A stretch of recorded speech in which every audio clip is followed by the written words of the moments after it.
Oh. No, wait, what's the reasoning that you go so hard on the workup sets? Because I know normally the logic is so warm. Yeah. Okay. I'm beyond warm right now. Okay. Plenty of warm up. It's like it's a single joint exercise. Risk of injury is already lower. He's at the tail end of his workout. He's already fully warm. This is the first exercise. We are doing high reps, so it's not gonna require as many feeder sets. So like, we're doing this as the old pyramid style, going a little heavier as the weight, going heavier as the rep range drops. But seated is so much safer than lying because the positioning. More people tear their hamstring on lying leg curl, so I usually like to do lying leg curl last, so that way you're more in the pre-fatigue state, and then you can move on to that.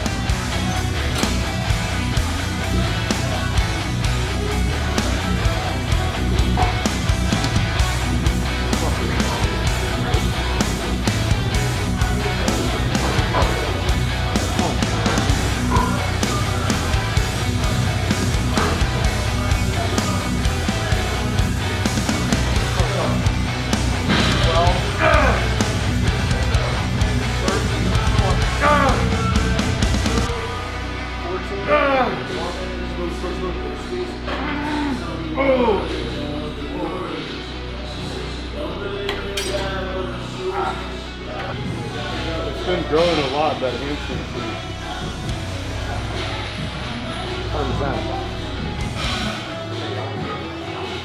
100%. That's so much blood in there.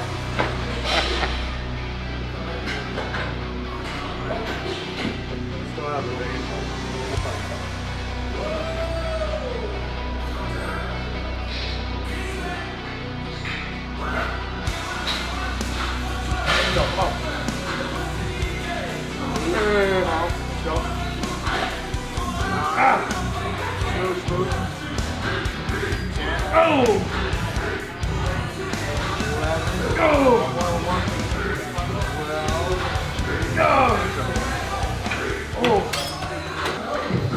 I want this machine, man.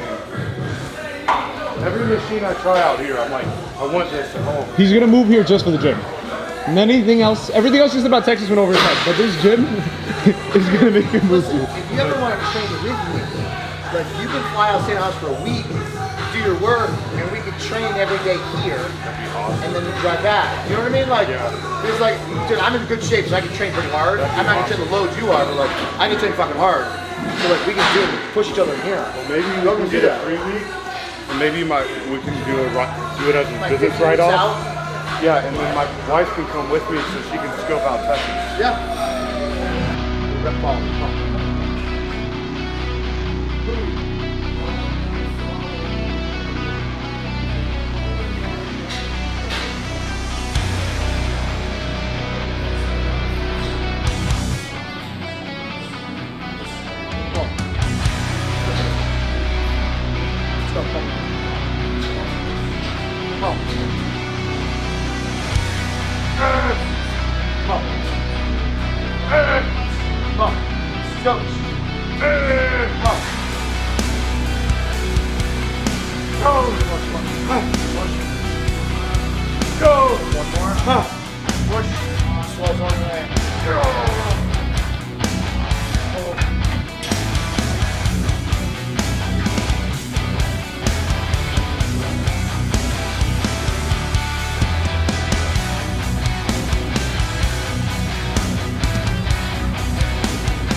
Flat back, flat. Come on, all here. Come on.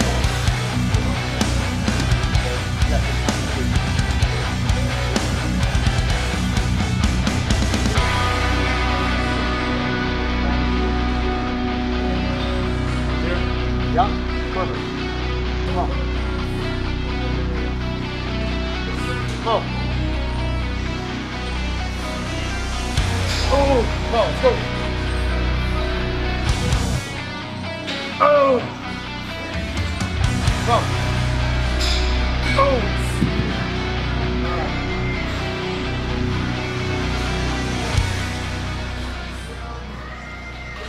No, wait, what was the reasoning for not having the rep go all the way up? Oh, yeah.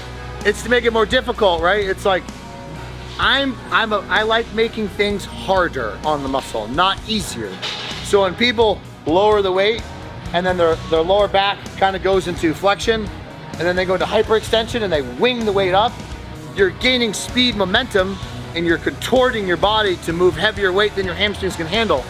So just bringing it to 90 degrees ensures that you're not contorting your back into hyperextension. He always complains of lower back pumps. He's got a lower back pump now, similar to what we're doing. So that takes that away. It's a way to make it harder. Make it harder. Dorian Yates said it. He's like, stop moving in a way to make things easier. Move in a way to make things harder. And then keep that uniform as you apply progressive overload. And then the stiff-legged deadlifts, I told him to really excessively brace his core down to try to keep his glutes out of it. So like, if I go to arch, I start to engage my glutes more. If I keep this down and I just anteriorly tilt my pelvis, my hamstrings are gonna be more engaged. My glutes are obviously gonna fire, but not excessively. It's gonna drive more tension to here, and you're gonna get less lower back bump. And as you can see, his CNS is taxed. He was shaking. But his ability to maintain technique and keep it on the hamstrings is that's experience. That's training IQ. You know, really keeping yourself in that perfect execution from the first rep to the last rep. Not compensating and doing all this bunch of weird shit. You don't want to do that.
So like, you can see how fatigued he was. So towards the end, you could see a little flexion in his spine. Inevitably that can happen. We don't want that to happen. And obviously the belt kind of gives us a different picture, distorts the spine a little bit, but how far you go down in an RDL or stiff-legged like this, well, it's not technically stiff-legged, moderately stiff-legged, is based on your mobility in your hips. You only go down as far as your lower back can remain in extension.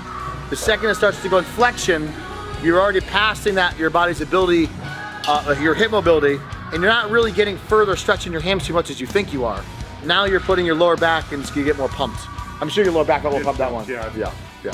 But that was a good workout, and I would expect that towards the very, very end. Check it out. Lean forward. That's how you know you hit it hard. Your knees start bending and your legs are just shaking. No, I don't want to stand up. I want to just lay here and take a nap. You kick it off, my friend. It was absolutely brutal. So I definitely already trained a lot like that. I think the step up was we pushed the feeder sets a little harder than I usually do. I probably trained a little bit lower volume, as in I kind of keep myself saved up for that top set. And then that top set and back off set, I'm just absolutely all out. I would say overall, maybe this was a little less taxing on my CNS and maybe a little bit more taxing on the muscle itself. So I'm going to take that and apply it to what I'm doing, because I think it's also going to be a lot easier on my body as far as injury prevention. If I can get more volume working up to that top set and then hit it hard, then I don't have to go quite as heavy. I really like that. You know, it's like, when you get to a certain level, your experience level, obviously the weight you lift is really relative. How much weight you lift is relative. And obviously there's a huge genetic component with that individual and how strong they are and what loads they need to use to progress. But still, commonly the biggest mistake a lot of people have is the ideology they have to lift heavier load linearly over time. Well, you can only get so strong. One, risk of injury goes up. Two, the heavier loads you use, especially on weight-bearing movements in your spine, you tax your CNS, it can hurt your recovery overall for a week. Right. So like today, just as he said, it was less taxing on your CNS, but more taxing on the muscle we're targeting. And obviously a little more volume. I always like to do a little more volume for feeder sets just to make sure the mechanics are there. You're kind of hardwired into that movement. So when you hit that heaviest load for your top set, you're going to be really zoned into it. You're not going to make a mistake with that set. Right. And you're going to probably pinpoint better weight, what weight you need to use for that top set, and then the back off sets. And the blood's already there majorly. Yeah, and like moving away to make things more difficult. I just can't stand when people position themselves in a way to lift heavier weight in the movement, because that objectively gives them feedback to think they're making progress. When leverage strength is not the same thing as actually gaining strength over time in a movement. So as you can see in all these movements we did today, we tweaked little things to make the movement harder on the muscle. We didn't position himself just to mechanically become superior to leverage more weight. That's powerlifting. It's not exciting, it's not glamorous, but the bottom line is, man, like for anybody listening, like if you have a weak body part and it's not responding, really take a look into this principle. If you got a body part that's growing like crazy, you could probably do whatever you want and do it however you want, and it will probably still respond that way. But for weaker body parts, you got to look at yourself and I was like, hey, Right. I mean, squats aren't weak at all, but like we got to make adjustments, and if we can get away with taxing that muscle and having less burden on the whole recovery together, then we're going to recover faster. We're going to be able to accumulate more progressive overload over time and get bigger quicker.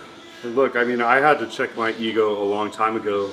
If I look back at what I was doing when I was 20, like 7 years ago, I was literally putting 24 plates on the leg press, and I had my feet up high, and it wasn't like quarter reps or anything, but it was not the kind of range of motion that we're doing, the range of motion that I'm used to doing on my own. The most that I'll do on a leg press now is like 7-8 plates per side. There's just absolutely no reason to go that heavy, and we were just talking about it. If you think you don't have the range of motion to go down that low, it's probably because you haven't tried to go light enough to where you can get that kind of range of motion that you need to really hit your target muscle and not just hit everything else. And he just made a good point, is like when you get in the mode of trying to lift more weight and moving in a way to make that occur by maximizing leverage points, by minimizing range of motion, you eventually pigeonhole yourself into an area where you start to lose function within a joint. Right. Your ankle mobility starts to become poor because you're positioning your feet further and further out. And then all of a sudden you're getting weak hip stabilizers because you're, and everything all of a sudden becomes, oh, I can't squat. Oh, I can't deadlift. Oh, I can't do this. Oh, I can't do that. Because you become immobile from a lack of range of motion and maximizing leverage points of the machines to move more weight. That's a problem. And then now you're going to spend a lot of extra time trying to regain your mobility and your joint function back once you sustain an injury, or it gets so bad you can't even do a goblet squat without your heels coming off the ground. Right. And there's only so far you can go. Like, where was I going to go 7 years ago when I had 24 plates on the leg press? What am I going to go? 26 plates, 28 plates, 30 plates? Like, at some point you've got to change something, because you can't keep going so heavy. It's not a matter of if, it's a matter of when you're going to injure yourself doing lifting like that. Yeah. You're just going to. So it's about minimizing those risks. And nobody will ever listen to that piece of advice until they are injured. Until they've done it. Because that was me, and I'm sure you're the same thing. Absolutely. As soon as you get injured for real, then you're like, oh, I'm not invincible. Because I remember being younger, I remember being warned, and I was like, dude, what's this old guy talking about? This guy's just a pussy. I'll be fine.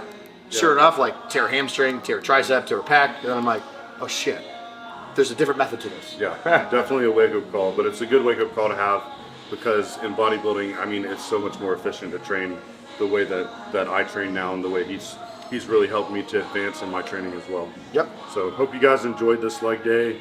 Try it for yourself. Definitely follow us both on social media. Follow Condemned Labz, and hope you enjoyed the video. And one more thing. He said it was difficult today, and sometimes when somebody else dictates the rate of how you're doing a training session, it becomes significantly more difficult because you're not dictating it. And most people don't realize that sometimes when you dictate your own, you're actually in not a comfort zone, but you're not breaking that level of being really uncomfortable because somebody's not there. I've experienced it numerous times when I used to train with Evan and other people too, Fakhri. So like sometimes it's good to train with somebody and have somebody take a watchful eye on what you're doing, and then all of a sudden you're, oh, okay, sparks another idea, sparks another level. I'm gonna up the level and change. Hence me throwing up today. That was my favorite part. We got excited. Yeah.